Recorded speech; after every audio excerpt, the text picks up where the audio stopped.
considered jumping out of a perfectly good airplane? Luke Adkins is the guy who can answer any questions you may have about skydiving. Luke is the professional with more than 16,000 jumps.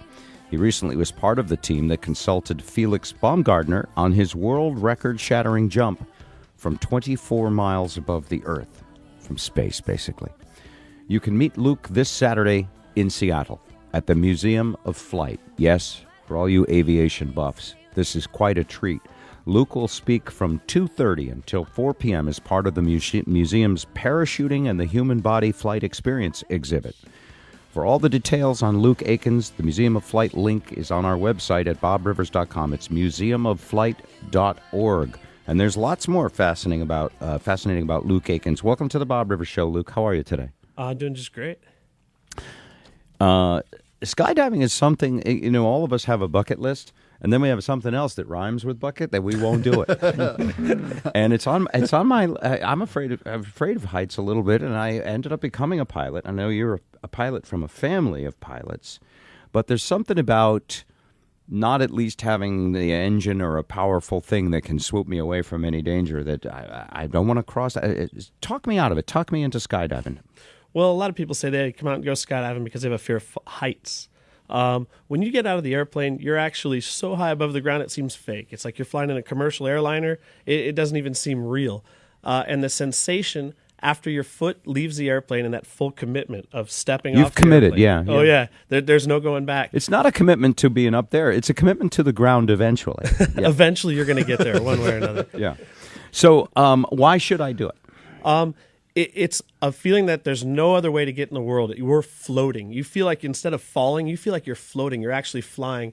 And for that 60 seconds during the first free fall before you open up your parachute, you have that sensation of being a superhero. Everybody wants to fly. A few of us get to do it, and I think everybody should take a chance. Now, I heard that your grandpa was a World War I ace and that he was shot down. And in some way, he's inspirational to you wanting to be able to jump out of an airplane. Yeah, my grandpa actually tried to bail out of the airplane that was shot down, but he couldn't get the canopy open up. So they ended up crash landing in a field. When they came back from the war, he and a buddy decided to go give it a try because he always wondered what it would be like. What it would have been like to just get out of the plane. Yeah, to jump. Was he captured? No. Oh, he wasn't over enemy lines? No. And he survived the crash okay? Oh, yeah, just fine. Came back and in Puyallup, Washington, started a little skydiving club with some buddies. He liked it so much. Wow. Do you skydive around? You're from here, right? You grew up a Seahawks fan? I did. I grew up a Seahawks fan. Do you skydive around here? Do you go Kapowsin and places like that? Yeah, my family actually owns Skydive Kapowsin. We moved out to Shelton. You're the guy. I'm the guy. And when I was flying around, there were all these flight you had to be careful when they were skydiving. You would hear these people doing it. We appreciate that. We want to meet an airplane. No, and we don't want to meet you either. All right, so a couple of things about you. Obviously, Felix Baumgartner's huge flight, you were involved with that. What was it? 24 miles above the Earth presented what unique challenges? Red Bull got me involved, and they had me. I basically designed the parachute system that Felix used on the jump. I did all the testing jumps. Did about 200 test jumps. So did you do what he did before he did it?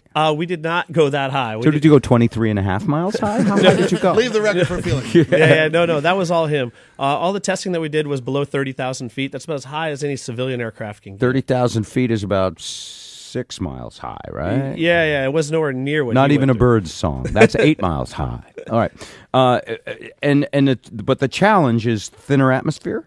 Yeah, the thinner the air is, the less control you have. You need all that airspeed to get control. So by the time Felix went Mach 1.25, about 830 miles an hour, he then felt the wind that we would feel here jumping out at 12,000 feet. And did it slow him down super fast, or is it gradual? It was a nice gradual slowdown. He jumped out about 34 seconds in. He was going over the speed of sound. All right, they called you. Iron Man 3 called you for the making of the movie Iron Man 3. You're actually in the movie? Are you a stunt guy in the movie? I am. I'm the last guy to get rescued, the first guy to get ripped out of Air Force One, and the last guy to get rescued. But and are you supposed to be Iron Man? No.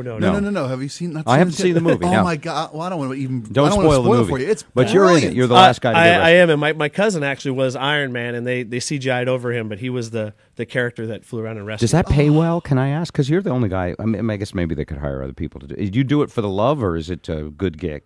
Both. I used to do it because I loved it, and now I get paid to do it. Now you love what they pay you. Yeah. Win. All right.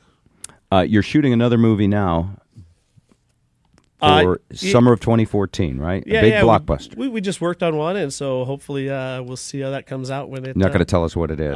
No, I Signed like my a job. confidentiality agreement. Sure, no problem. The check's got a cat. Hey, let me ask you this as an aviator, and we'll get into your engagement at the Museum of Flight. This Asiana crash, been debated a lot. Of course, it's been in the news consistently.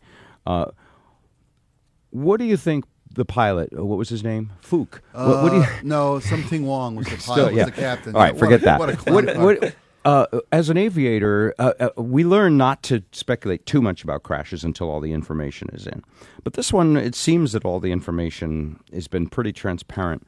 Do you think it was just someone not paying attention? How could something like that happen?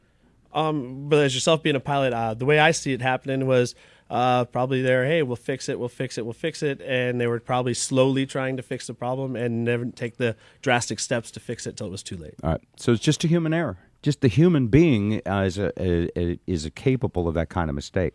Yeah, everybody is. How do you apply that knowledge of being human to jumping out of an airplane?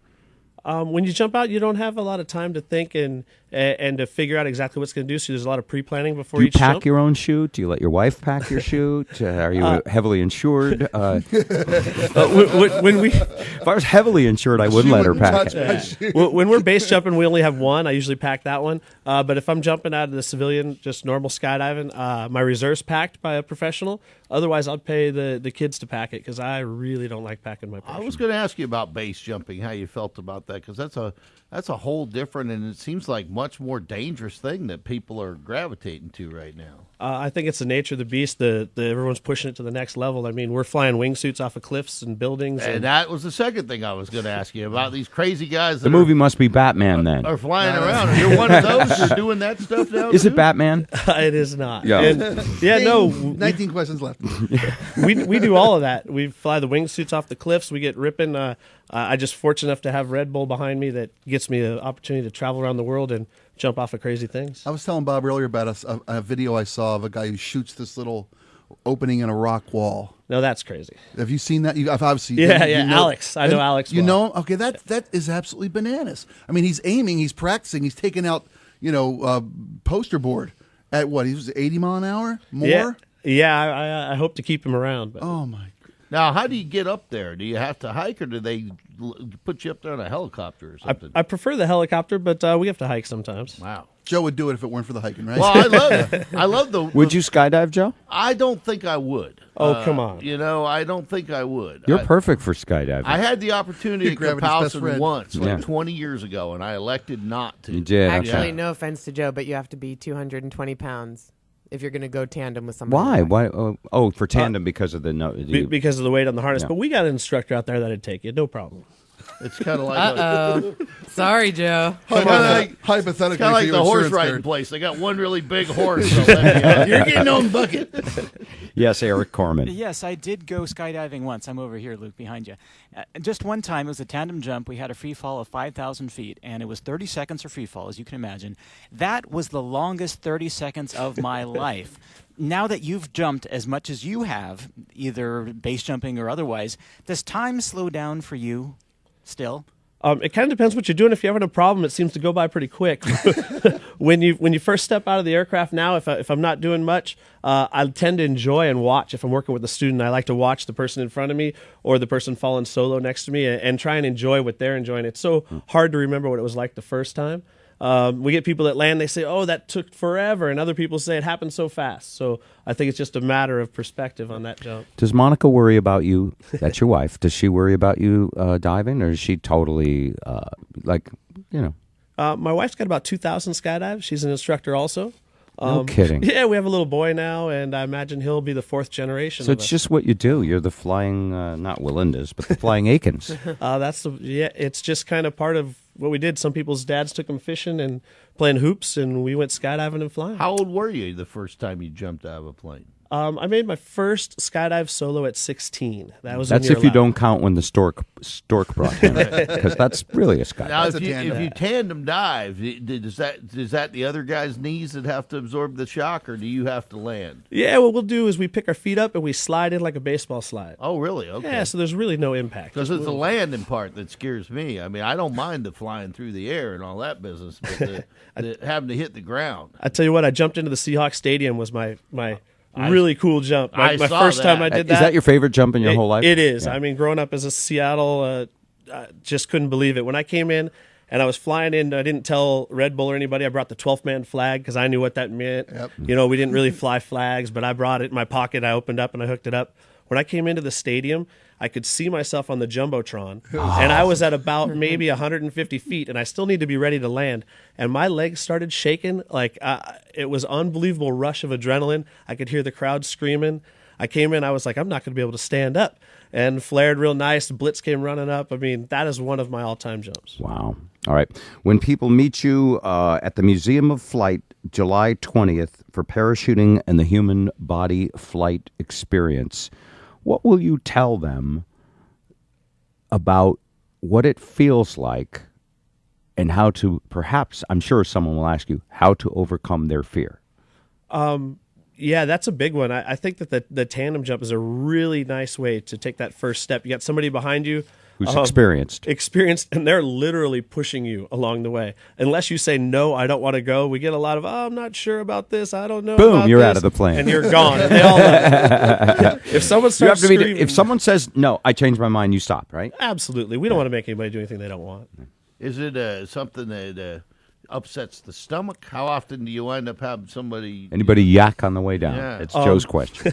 I have about 3,000 tandem skydives. I've had 2 people. 2 out of 3,000, Joe. Yeah, it's not bad. It's So like you'll be 3. You're driving over a giant hill. When you drive over the pass in the mountains, your stomach doesn't come up. If you drive over a quick bump, when you jump out of the airplane, we're going about 90 miles an hour forward. As the plane, you jump out, you slowly start to decelerate and come down the hill. So it's like a real slow feeling. You don't get that stomach. Luke Adkins is the real deal. When it comes to skydiving, he's the man. Ironman 3, the big Felix Baumgartner Red Bull Stratus jump. You also corporate sponsor Red Bull. They like you. They do. And Seahawks, you saw him jump into the Seahawks game. Meet him in person, July 20th at the Museum of Flight, parachuting and the human body flight experience. Nice to talk to you. Thank you. We'll see you. Joe will be out, what day next week? Well, I'm going to be 50 years old. I should do something, but I think maybe I don't know, I'll play get you a my game number. of backgammon or something.